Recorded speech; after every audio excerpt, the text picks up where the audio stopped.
சமயூரில் அன்புமணி தலைமையில் நடைபெற்று வரக்கூடிய கூட்டத்தில் பங்கேற்காதவர்கள் குறித்த விவரங்கள் வெளியாகியிருக்கிறது. யார் பங்கேற்றார்கள், யார் இந்த கூட்டத்தை புறக்கணித்தார்கள் என்ற தகவல்கள் கிடைக்கப்பெற்றிருக்கின்றன. அதன் அடிப்படையில் பாமகவினுடைய கௌரவ தலைவர் ஜி.கே. மணி இந்த கூட்டத்தை புறக்கணித்திருக்கிறார். இது குறித்த கூடுதல் விவரங்களை செய்தியாளர் கோகுலிடம் கேட்கலாம். கோகுல், யார் யாரெல்லாம் பங்கேற்றிருக்கிறார்கள், புறக்கணித்தவர்கள்னு யார் யார் வந்திருக்கிறது, இது குறித்த விவரங்கள் என்ன? பாமக தலைவர் அன்புமணி ராமதாஸ் தலைமையில் சென்னை உள்ளிட்ட 6 மாவட்ட நிர்வாகிகளோடு காலையில் சோழிங்கநல்லூரில் இருக்கக்கூடிய திருமண மண்டபத்தில் ஆலோசனை நடத்தி வருகிறார். இந்த கூட்டத்தில் பாமகவுடைய பொருளாளராக இருக்கக்கூடிய திலகபாமா, அதே போல சமூக நீதி பேரவைத் தலைவரும் வழக்கறிஞருமான பாலு, பாமகவுடைய சமூக ஊடக பேரவைத் தலைவர் அருள் உள்ளிட்ட நிர்வாகிகள் கலந்துகிட்டு இருக்காங்க. ஏறக்குறைய 23 மாவட்ட செயலாளர்களில் 22 பேர் கலந்துகிட்டு இருக்காங்க. இருந்த போதிலும் மாநில நிர்வாகிகள், முக்கிய நிர்வாகிகளாக இருக்கக்கூடிய பாமகவுடைய கௌரவ தலைவர் ஜி.கே. மணி இந்த கூட்டத்தில் கலந்து கொள்ளவில்லை. அதே போல பாமகவுடைய பொதுச் செயலாளர் வடிவேல் ராவணன் கலந்து கொள்ளவில்லை. அதே போல வடக்கு மண்டல செயலாளர் முன்னாள் மத்திய அமைச்சர் ஏ.கே. மூர்த்தி இந்த கூட்டத்தில் கலந்து கொள்ளவில்லை. இந்த பகுதியைச் சேர்ந்த முன்னாள் சட்டமன்ற உறுப்பினர் மாநில துணை பொதுச் செயலாளர் திருக்கச்சூர் ஆறுமுகம் இந்த கூட்டத்தில் கலந்து கொள்ளவில்லை. சென்னை மண்டலத்துடைய செயலாளர் ஜெயராமன் கலந்து கொள்ளவில்லை. உள்ளிட்ட பல முக்கிய நிர்வாகிகள், மாநில நிர்வாகிகள் இந்த கூட்டத்தில் கலந்து கொள்ளாமல் இருக்கிறார்கள். ஏறக்குறைய மாவட்ட செயலாளர்கள் உள்ளிட்ட அனைத்து நிர்வாகிகளுடைய ஆலோசனை கூட்டத்திற்கு தான் அன்புமணி ராமதாஸ் அழைப்பு விடுத்திருந்தார். அந்த அடிப்படையில் மாநில நிர்வாகிகள், முக்கிய நிர்வாகிகளாக இருக்கக்கூடிய கௌரவ தலைவர், பொதுச் செயலாளர், வடக்கு மண்டல செயலாளர், இந்த பகுதியைச் சேர்ந்த முன்னாள் சட்டமன்ற உறுப்பினர் திருக்கச்சூர் ஆறுமுகம், சென்னை மண்டலத்தை செயலாளர் ஜெயராமன் உள்ளிட்ட நிர்வாகிகள், முக்கிய நிர்வாகிகள் கலந்து கொள்ளாமல் இருப்பது இந்த கூட்டத்தை புறக்கணித்தார்களா என்ற ஒரு கேள்வியும் எழுப்புகிறது. தொடர்ந்து அன்புமணி ராமதாஸ் நிர்வாகிகளிடம் பேசி வருகிறார். ஊடகத்தை வெளியே செல்ல சொல்லியிருக்கிறார். இது எங்களுக்கான ஒரு கலந்தாய்வு கூட்டம் என்பதால் ஊடகத்திற்கு அனுமதி இல்லை என்ற ஒரு தகவலையும் அன்புமணி ராமதாஸ் தெரிவித்திருக்கார். தொடர்ந்து மருத்துவர் ராமதாஸுடைய சமூக நீதி உள்ளிட்ட பல்வேறு கொள்கைகளின் அடிப்படையில் ஒரு தொண்டனாக என்னுடைய பயணம் உங்களோடு இருக்கும் என்ற ஒரு கருத்தை நிர்வாகிகள் மத்தியில் அன்புமணி ராமதாஸ் பேசியிருக்கார். அடுத்த கட்டமாக நிர்வாகிகளிடம் நேற்று மருத்துவர் ராமதாஸ் பேசிய கருத்துக்களின் அடிப்படையில் அதற்கான ஒரு பதிலாக நிர்வாகிகள் மத்தியில் பேசுவார் என்றும், அதற்காக தான் ஊடகத்தை வெளியே அனுப்பியிருக்கார் என்ற ஒரு தகவலும் சொல்லப்படுகிறது. கோகுல், இப்போ இந்த சந்திப்பு நடைபெறக்கூடிய இந்த மாவட்ட நிர்வாகிகளுடைய இந்த நிகழ்விலேயே அந்த இன்னொரு புறம் தைலாபுரத்திலிருந்து பாமக நிறுவனர் ராமதாஸ் சில உறுப்பினர்களை நீக்கம் செய்து உத்தரவு பிறப்பித்திருந்தார். இப்போ இந்த மாதிரியான வேறுபாடு அப்படிங்கறத எப்படி பார்க்க வேண்டும்ங்கிற கேள்வியும் இருக்கிறது. கோகுல், நீங்க இணைப்பிலே இருங்க. பத்திரிகையாளர் திரு ஆர்.கே. ராதாகிருஷ்ணன் நம்மோடு இணைந்திருக்கிறார். அவரிடம் பேசலாம். சார், வணக்கம். வணக்கம். இப்போ பொதுக்குழு கூட்டுறது அப்படிங்கிறது வழக்கமான ஒரு நடைமுறைன்னு பேசியிருக்கிறார் அன்புமணி. ஆனா இப்ப இதுல அவர் சொல்லியிருக்கக்கூடியதுல பாமக நிறுவனர் ராமதாஸையுமே சமூக நீதி போராளி, அவர் வழியில நம்ம வேகமா செயல்படணும் அப்படிங்கிற மாதிரி ஒரு துணியில பேசியிருக்கிறாரு. இப்போ இந்த அடிப்படையாக அவருடைய இந்த மீட்டிங்கை எப்படி பார்க்கலாம்? இல்ல, இது பொதுக்குழு கூட்டுறதுக்கு ஒரு கால அவகாசம் தேவைப்படுகிறது. அதுக்காக நோட்டீஸ் கொடுக்க வேண்டும். அதுக்காக அந்த சில சரத்துக்கள் இருக்கிறது, அதை ஒட்டி தான் நீங்க பண்ண வேண்டுமே தவிர எக்ஸ்ட்ராடினரி ஜெனரல் பாடி மீட்டிங் கூட பண்ணலாம், பொதுக்குழு கூட்டலாம். ஆனால் அதற்கும் ஒரு வரைமுறை இருக்கிறது. அந்த வரைமுறை கடைபிடித்தாரா என்ற கேள்வி நிச்சயமா இருக்கிறது.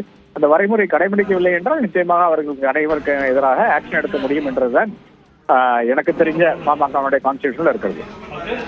தேர்தல் ஆணையத்தால அங்கீகரிக்கப்பட்டு பொதுக்குழுவால தேர்வு செய்யப்பட்ட ஒரு தலைவருங்கிற அடிப்படையான கருத்தை சூசகமா அன்புமணி முன்வைக்கிறார். இன்னொரு புறம் பாமக நிறுவனர் சில உறுப்பினர்களை, இங்க பங்கேற்ற உறுப்பினர்களை நீக்கம் செய்கிறார். இந்த முரண்பாடை எப்படி பார்க்கலாம்? நீங்க குறிப்பிட்ட மாதிரி இவர் பொதுக்குழுவால் தேர்ந்தெடுக்கப்பட்டவர். அப்ப அவர் மேல ஆக்ஷன் எடுத்தா அது லீகலி பிரச்சனையாகி போயிடும். அது கோர்ட்டுக்கு போகக்கூடிய அந்த வாய்ப்பு இருக்கிறது. அதனால அவர் ஆக்ஷன் எடுக்கவில்லை. ஆனால் பொதுக்குழு உறுப்பினர்கள் மேல ஆக்ஷன் எடுக்கணும் இல்லையா, மாவட்ட செயலாளர்கள் மேல ஆக்ஷன் எடுக்கலாம். அதைத்தான் இப்ப ராமதாஸ் செய்திருக்கிறார் என்று நான் கருதுகிறேன். விரைவில் இந்த கட்சிக்குள்ள இருக்கக்கூடிய இந்த போக்கு அப்படிங்கிறது சுமூகமான ஒரு முடிவை நோக்கி எட்டுறதுக்கான வாய்ப்பு இருக்கிறதா பாக்குறீங்களா? இது மறுபடியும் ஈகோல தான் போய் நிக்குது. மகனுடைய ஈகோ இவ்வளவு பெருசா இருக்கிறதுக்கு என்ன முகாந்திரம்னு பாத்தீங்கன்னா, வெளியர்களுக்கு மிக தெளிவாக தெரியும், ஒரு முகாந்திரமும் கிடையாது. அப்பன் போட்ட பிச்சை தான் என்ன அனைத்துமே. மந்திரி ஆனாலும் சரி, இப்ப தலைவரா இருக்கிற பொறுப்பானாலும் சரி, எல்லாமே அப்பன போட்ட பிச்சை தான். ஆனால் அதற்கு நேர்மாறாக இவர் ஏதோ தன் சுயம்புவாக வந்த மாதிரியும் அவரை தான் கட்சியை உருவாக்கின மாதிரியும் எல்லாம் இப்போது நடவடிக்கை எடுத்துக்கொண்டிருக்கிறார். இது நிச்சயமாக அவருக்கு பிரச்சனையாகத்தான் முடியும். ஏனென்றால் இந்த கட்சியை பொறுத்தவரை ஜாதியை சார்ந்த கட்சி, ஒரு ஃபியூடல் மனப்பான்மை இருக்கின்ற கட்சி. இந்த கட்சிக்கு இருந்த நபர்கள் வந்து கட்சிக்காரர்களை நான் சொல்லவில்லை, மக்கள், அதாவது வன்னிய மக்கள் வச்சு பார்க்கும்போது நிச்சயமாக அவர்கள் அனைவரும் ராமதாஸ் கூட தான் இருக்கிறார். அப்போ அப்படி இருக்கும்போது நீங்க வந்து அப்பாவை மதித்து தான் நடக்க வேண்டும் என்று இருக்கிறது. அதனாலதான் இப்போ வந்து கொஞ்சம் நாசுக்காக அவர் வந்து அந்த கேம் வந்து ஆடி இருக்கிறார். ஆனால் அது மக்களுக்கு புரியும்படியாக தானே இருக்கிறது. இது வந்து நம்மளுக்கு தெரியத விட நிச்சயமாக அந்த மக்களுக்கு தெரியும். ஏனென்றால் உள்ளே எத்தனையோ நபர்களை அவர்களும் வைத்திருக்கிறார். அவர்கள் எல்லாம் பேசிக்கொண்டுதான் இருப்பார்கள். என்ன நடக்குது என்றது அந்த மக்களுக்கும் புரியும். தேர்தல் நெருங்கக்கூடிய ஒரு காலகட்டத்தில் இன்னும் ஒரு வருடம் தான் இருக்கு. இந்த நேரத்துல தேர்தல் பணிகளே மிகப்பெரிய சவாலாக இருக்கும் கட்சிகளுக்கு. அப்படி இருக்கும்போது இந்த விவகாரம் வந்து ஒரு பின்னடைவை கொடுக்காதா பாமகவுக்கு? நிச்சயமா கிடையாது. ஏனென்றால் இதுவரை வந்து ஏறத்தாழ ஒரு டிஃபரெண்ட் கட்சி மாதிரி தான் இருந்தது. ஏறத்தாழ ஒரு வருட காலமாக கூட ஒரு 5 சீட்டு தான் போன தேர்தல் அவர்களால் ஜெயிக்க முடியாது.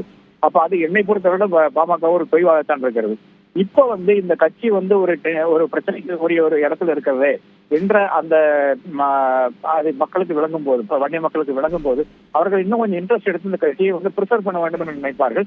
ஏனென்றால் தமிழகம் ஏறத்தாழ கம்ப்ளீட்டாக ஒரு ஜாதி வாரியான அரசியலுக்கு நீங்கி கொண்டிருக்கின்ற வேலை. அதிமுகவே இப்போ வந்து ஏறத்தாழ ஒரு கவுண்டர் கட்சியாக தான் பார்த்து கொண்டிருக்கிறார்கள். அதை பேலன்ஸ் பண்றதுக்கு தான் இன்னைக்கு பாஜக வந்து ஒரு முகத்தோரை வந்து பிரசிடண்டா வச்சிருக்காங்க. இப்போ அப்படி நீங்கி கொண்டிருக்கின்ற வேலையில வந்து நிச்சயமாக அந்த மக்கள் வந்து அதை செய்வார்கள். அந்த மக்கள் வந்து, அதாவது வன்னிய மக்கள் வந்து நிச்சயமாக பாமகவினுடைய ஒரு புத்துயிர் கொடுக்கக்கூடிய அந்த இடத்தில் தான் இருக்கிறார்கள் என்று நான் கருதுகிறேன். இது கட்சியின் நல்லதுதான். நன்றி திரு ஆர்கே, இணைப்பில் வந்து உங்களுடைய கருத்துக்களை பகிர்ந்து கொண்டமைக்காக. பாமகவினுடைய பொதுக்குழு வழக்கமாக நடைபெறக்கூடிய நடைமுறையின் அடிப்படையில் 3 நாட்களுக்கு இருக்கக்கூடிய வருவாய் மாவட்ட வாரியாக இருக்கிறார். அது மட்டுமல்லாமல் பொறுப்புகள் வரும் போகும், அன்புதான் நிரந்தரம் என்ற ஒரு கருத்தையும் குறிப்பிட்டிருக்கக்கூடிய அவர் இந்திய தேர்தல் ஆணையத்தால் அங்கீகரிக்கப்பட்டு பொதுக்குழுவால் தேர்வு செய்யப்பட்ட ஒரு தலைவர் என்ற கருத்தையும் அழுத்தமாக குறிப்பிட்டிருக்கிறார். அப்படி இருக்கையில் இந்த விவகாரம் தொடர்பாக எது போன்ற விஷயங்கள் இருக்கும் என்று ஒருபுறம் இருக்கக்கூடிய நிலையில் பொதுக்குழுவில் பங்கேற்ற சில உறுப்பினர்களை நீக்கம் செய்து நிறுவனர் ராமதாஸ் வெளியிட்டிருந்த அறிவிப்பும் கவனம் பெற்றது. அதைத் தொடர்ந்து பாமகவினுடைய பொருளாளராக இருந்த திலகபாமா நீக்கப்படுவதாக ராமதாஸ் அறிவிப்பு வெளியிட்டிருந்தார். ஆனால் அவரே பொருளாளராக தொடருவார் என்று அன்புமணி ராமதாஸ் தற்போது ஒரு அறிவிப்பு வெளியிட்டிருக்கிறார். இந்த விவகாரம் என்பது அரசியல் களத்தில் மிக முக்கியமான ஒரு பேசு பொருளாக மாறி இருக்கிறது. விரைவில் சட்டமன்ற தேர்தலை எதிர்கொள்ள இருக்கக்கூடிய தமிழகத்தில் கூட்டணி ஆட்சி அமைக்கக்கூடிய கட்சிகள், கூட்டணி தொடர்பான பேச்சுவார்த்தை என்பன போன்ற பல விஷயங்கள் அடுத்தடுத்து நகர்ந்து கொண்டே இருக்கக்கூடிய நிலையில் பாமகவில் நிலவக்கூடிய இது போன்ற ஒரு உட்கட்சி விவகாரம் என்பது தொண்டர்கள் மத்தியில் ஒரு அதிருப்தியையோ கட்சிக்கு மிகப்பெரிய ஒரு தாக்கத்தையோ ஏற்படுத்துமோ என்ற ஒரு கேள்வியும் எழுந்திருக்கிறது.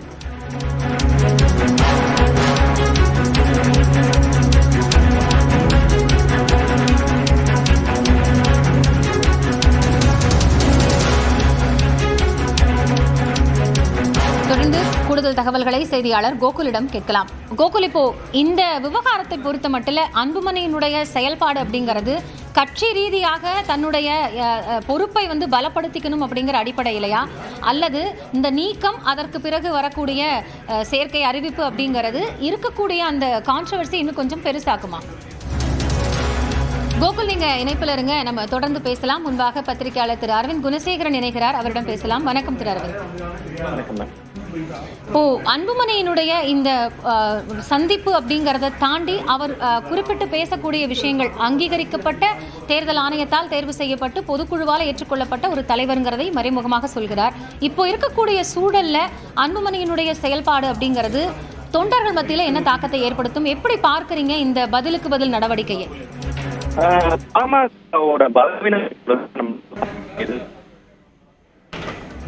மாக்குங்கிறது நம்ம கண் முன்னாடியே பார்த்து வருகிறோம். அன்புமணி ராமதாஸ் தான் தற்போதைய தேதியில் பாமகவின் தலைவராக செயல்படுகிறார். என்னால் கட்சியின் பொதுக்குழுவால் நியமிக்கப்பட்டவர், இந்திய தேர்தல் ஆணையத்திலும் அவர்தான் தற்போது வரை தலைவராக அங்கீகரிக்கப்பட்ட தலைவராக, பாமகவின் அங்கீகரிக்கப்பட்ட தலைவராக தற்போது வரை அன்புமணி ராமதாஸ் தான் செயல்பட்டு வருகிறார். எனவே அன்புமணி ராமதாஸை நீக்க வேண்டும் என்றால் மருத்துவர் ராமதாஸ், சீனியர் ராமதாஸ் பொதுக்குழுவை கூட்டி வேறொருவரை தலைவராக நியமிக்க வேண்டும். பொதுக்குழு அதற்கு அனுமதி அளிக்க வேண்டும்.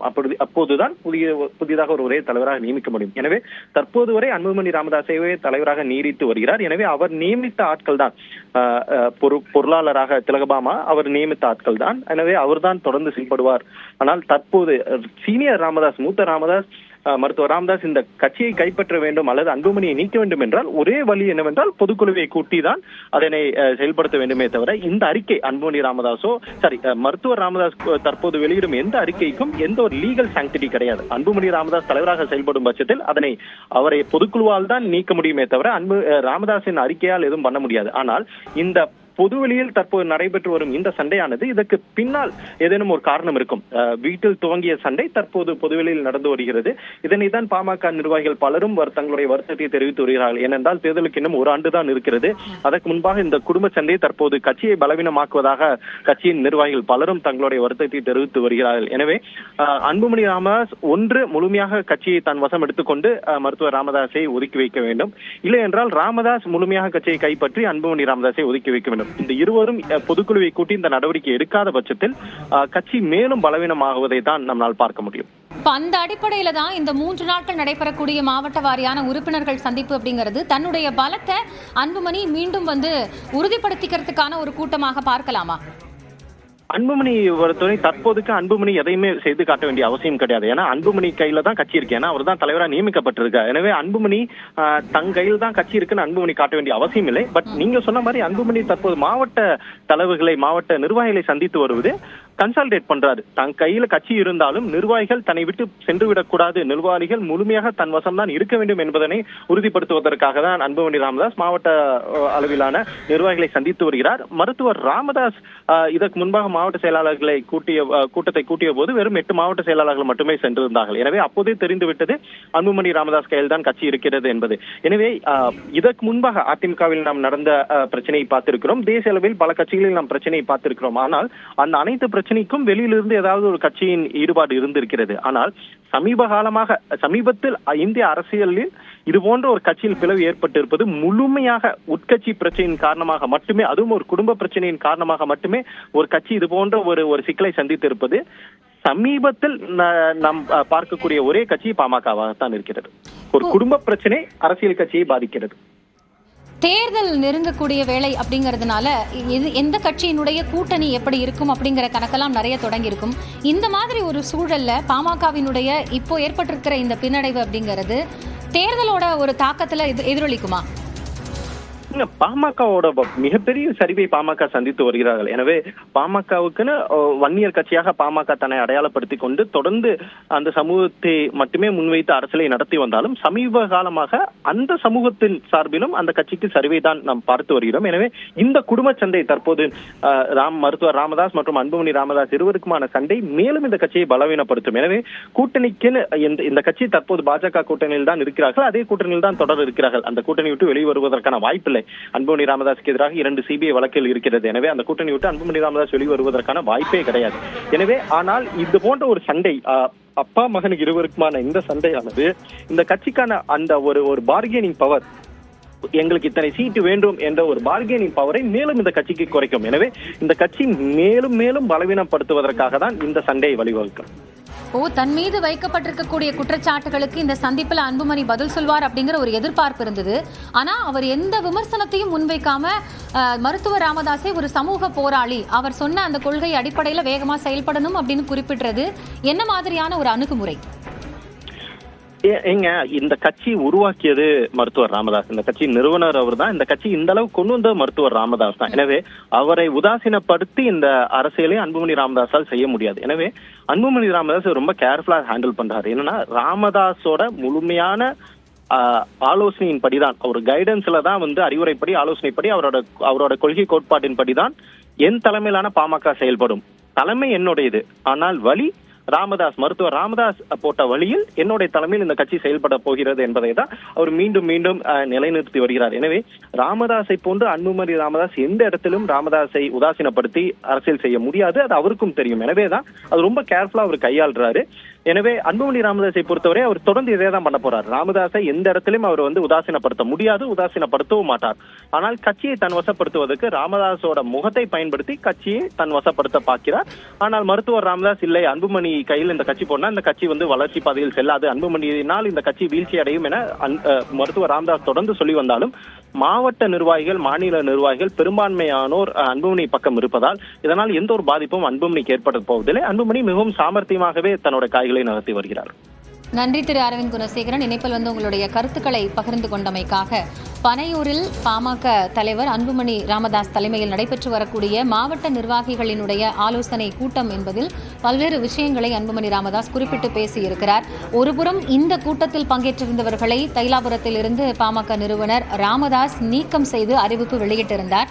அதற்கு மறுப்பு தெரிவிக்கும் விதமாக அந்த பொறுப்பில் அவர்கள் தொடர்வார்கள் என்று இன்னொரு புறம் பனையூரில் இருந்து ராமதாஸ் அதற்கு பதிலளித்து வருகிறார். அந்த வகையில் பாமகவினுடைய பொருளாளராக இருந்து திலகபாமா நீக்கம் செய்யப்படுவதாக ராமதாஸ் அறிவிப்பு வெளியிட்ட பிறகு அன்புமணி ராமதாஸ் அவர் பொருளாளராக தொடர்வார் என்று குறிப்பிட்டிருக்கிறார். கட்சியினுடைய அடிப்படை விதிகளின் படி பார்க்கும் பொழுது பொதுக்குழுவால் தேர்வு செய்யப்பட்ட ஒரு தலைவராக அன்புமணி ராமதாஸ் இருக்கிறார். இந்திய தேர்தல் ஆணையத்தால் அங்கீகரிக்கப்பட்ட தலைவராக இருக்கிறார். தலைவர் என்ற அடிப்படையில் நீக்கம் செய்வது அல்லது உறுப்பினர்களை சேர்ப்பது என்ற பொறுப்பு அவருடைய கீழே வருகிறது.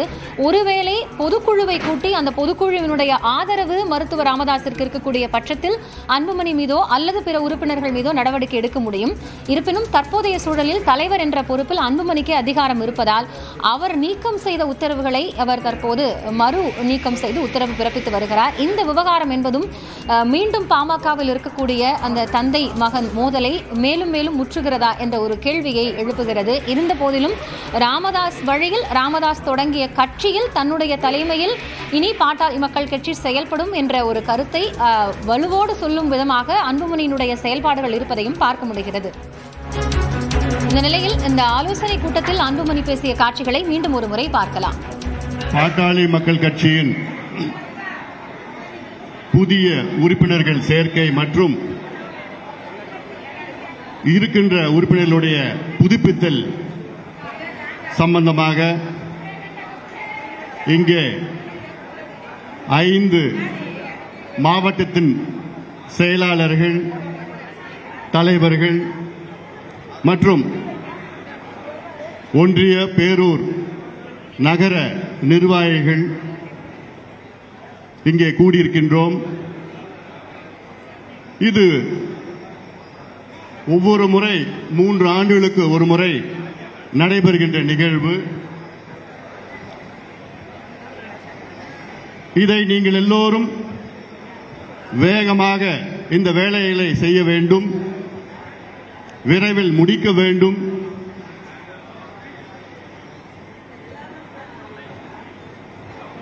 பாட்டாளி மக்கள் கட்சியின் பொதுக்குழுவால் தேர்வு செய்யப்பட்டு இந்திய தேர்தல் ஆணையத்தில் அங்கீகாரம் பெற்ற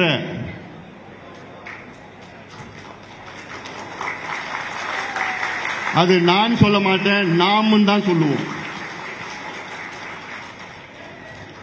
பாட்டாளி மக்கள் கட்சி என்றால் அது நானோ இவங்களோ கிடையாது, யாரோ நீங்க தான் பாட்டாளி மக்கள் கட்சி. நீங்க இல்லைன்னா கட்சி கிடையாது.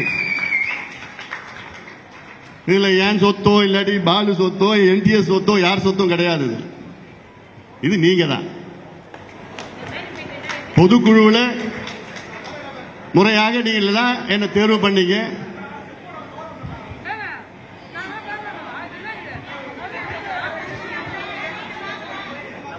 இந்த என்னுடைய கடமை உங்களோடு சேர்ந்து ஒரு அடிமட்ட தொண்டனாக நான் செயல்படுவேன். பொறுப்புகள் வரும் போவோம், ஆனால் நிரந்தரம் உங்களுடைய அன்பு, உங்களுடைய பாசம் அது என்னைக்குமே போவாது. அந்த வகையில் இன்னைக்கு காலையில் ஒரு 5 மாவட்டங்கள், மாலையில் ஒரு 5-6 மாவட்டம், நாளை காலையில் ஒரு 5 மாவட்டம், நாளை மாலையில் ஒரு 6 மாவட்டம், வருவாய் மாவட்டம் நான் சொல்றேன். நாளை மறுநாள் காலையில் மற்ற மாவட்டங்கள் எல்லாம் தொடர்ந்து மாவட்ட மாநில நிர்வாகிகளை சந்தித்து நம் கட்சியை மேலும் பலப்படுத்த வேண்டும். நம்முடைய இனமான காவலர், சமூக நீதி போராளி மருத்துவர் ஐயா அவர்கள்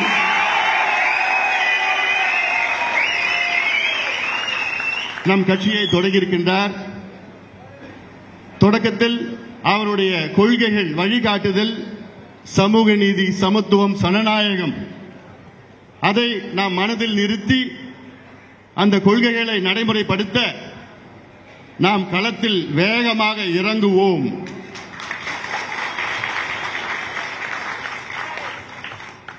அதில் உங்களில் ஒருவனாக, முதல் தொண்டனாக உங்களுடன் சேர்ந்து நான் இறங்குவேன்.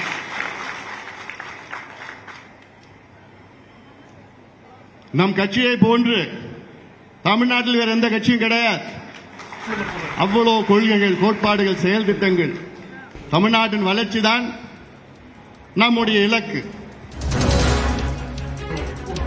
பனையூரில் நடைபெற்று வரக்கூடிய பாமக மாவட்ட நிர்வாகிகளின் ஆலோசனை கூட்டத்தில் அன்புமணி ராமதாஸ் பேசிய கருத்துக்களை பார்த்தோம். மிக முக்கியமாக இந்த பிரச்சனைகளுக்கு பதிலளிக்காமல் அவர் தற்போதைய சூழலில் கட்சியினுடைய பொதுக்குழுவையும் உறுப்பினர்களையும் பலப்படுத்தக்கூடிய பணிகளில் ஈடுபட்டிருக்கிறாரோ என்ற கேள்வியும் அடிப்படையில் எழுந்திருக்கிறது. இருந்தபோதிலும் அனைவரும் வேற்றுமையை மறந்து ஒற்றுமையோடு செயல்பட வேண்டும் என்ற ஒரு கருத்தை சொல்லியிருக்கக்கூடிய அவர் சமூக நீதி போராளி மருத்துவர் ராமதாஸ் என்றும் பேசியிருக்கிறார். இந்த விவகாரம் அடுத்த கட்டமாக இதுபோன்ற ஒரு நகர்வை நோக்கி செல்லும் என்பதை பொறுத்திருந்து பார்க்கலாம். தொடரும் அண்மை செய்திகளுக்கு இணைந்திருங்கள். இது நியூஸ் 18 தமிழ்நாடு.